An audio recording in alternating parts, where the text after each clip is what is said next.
there are two kinds of mind movement. The one kind is existential thinking, existential movement of the mind. The another part of the mind is psychological movement of the mind. Please understand the difference.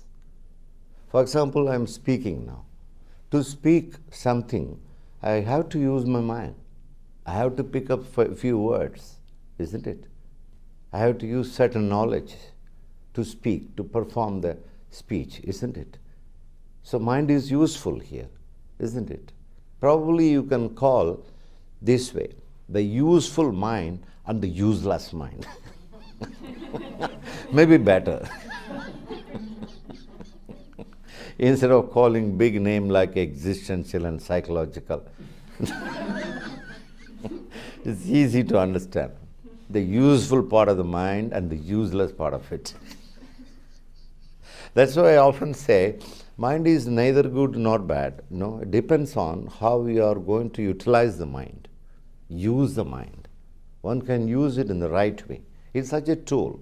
Like the body, the mind is also a tool. If you are intelligent enough, we can use the mind in a very useful way, in a very productive way, in a very progressive way. This is what it is about mind. Okay? So you can think about your plan, you can draw about so many things about your life, you can do many things with the use of the mind. That's fine. That's not disturbing you. What is disturbing you from the mind part is the psychological movement, the automation, you see. The automation part of the mind is really troubling the individual, isn't it? That has to be stopped.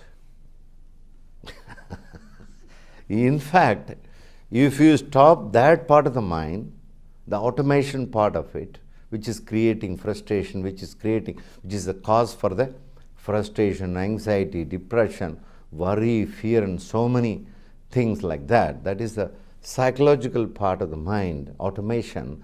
If you are able to control it, if you are able to stop that part of the mind, your mind becomes so powerful to perform your daily activity. Because by stopping these unnecessary movements of this mind, the garbageous part of the useless part of the mind, you gain a lot of energy. That energy can be utilized for many purposes. This is what exactly we have to understand.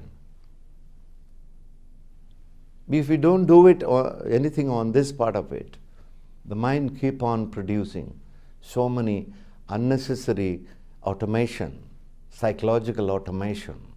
Some people go mad also. Have you not seen that? Some people become mad. What is madness? An overactive mind. Overactive of the psychological part of the mind, not the practical mind. The impractical mind. The unnecessary imagination, the unnecessary hallucination, the unnecessary projection. That part of the mind, if somebody is not doing anything on that, one becomes mad. The mind becomes crazy, isn't it? So it is important to do something on that part of the mind. Because that part of the mind is not just this life mind. That mind is, we are carrying that part of the mind from millions of births and millions of years. That's why it seems to be very strong. Because the age of that part of the mind is very big. Your age of the physical body may be 30, 40, 60, something like that. If I ask you what is the age of that mind, you cannot say that. Many thousands of years, the age of that psychological part of the mind, which is so strong, keep on and on dominating and controlling your life. Unless you control that part of the mind will control your life. Then you look like you are in a darkness. Everything is dark in front of you. Because of that, it prevents your realization.